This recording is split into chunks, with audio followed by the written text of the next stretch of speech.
Mardi 12 juin dans la soirée, le président de la République Denis Sassou Nguesso arrive à Sofitel Abidjan Hôtel Ivoire pour recevoir la plus haute distinction honorifique de la Côte d'Ivoire, où il est accueilli par le couple présidentiel ivoirien.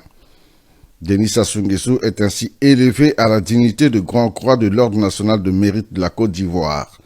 Il est le premier chef d'État africain à recevoir cette distinction qui honore les efforts personnels et services rendus à la nation ivoirienne. L'on se souvient qu'en 2006, alors président en exercice de l'Union africaine, Denis Sassou Nguesso, médiateur hors pair, avait pris son bâton de pèlerin pour réunir autour d'une même table les différents protagonistes de la crise ivoirienne de l'époque, une médiation qui a ouvert la voie au dialogue et à la réconciliation nationale dans ce pays et qui reste gravée dans les annales de l'histoire contemporaine de la Côte d'Ivoire. C'est dans le sillage de cette décoration qu'un dîner officiel a été offert au chef de l'État congolais par le couple présidentiel ivoirien à l'auditorium de Sofitel Abidjan Hôtel Ivoire. Un dîner marqué par une prestation artistique de grande facture. Occasion pour le président Alassane Ouattara de souhaiter Akwaba à son homologue congolais et rendre hommage à la coopération Congo-Côte d'Ivoire.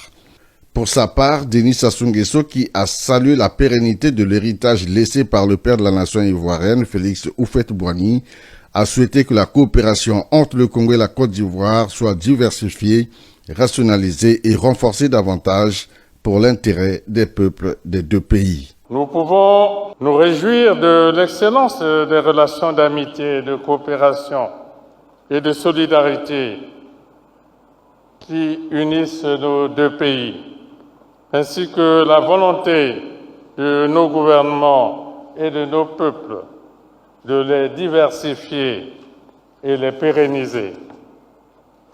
Toutefois, nous devons admettre qu'elles sont encore loin de traduire l'immense potentiel qu'offrent les économies de nos pays.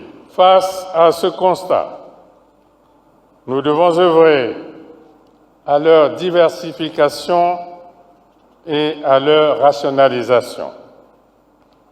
À propos de la rationalisation évoquée plus haut, nos relations devraient, pour plus d'efficacité, continuer de se renforcer dans le cadre d'un partenariat économique et politique privilégié, adossé à certains secteurs clés tels que l'agriculture, l'énergie, la formation, l'environnement, la sécurité et le transport.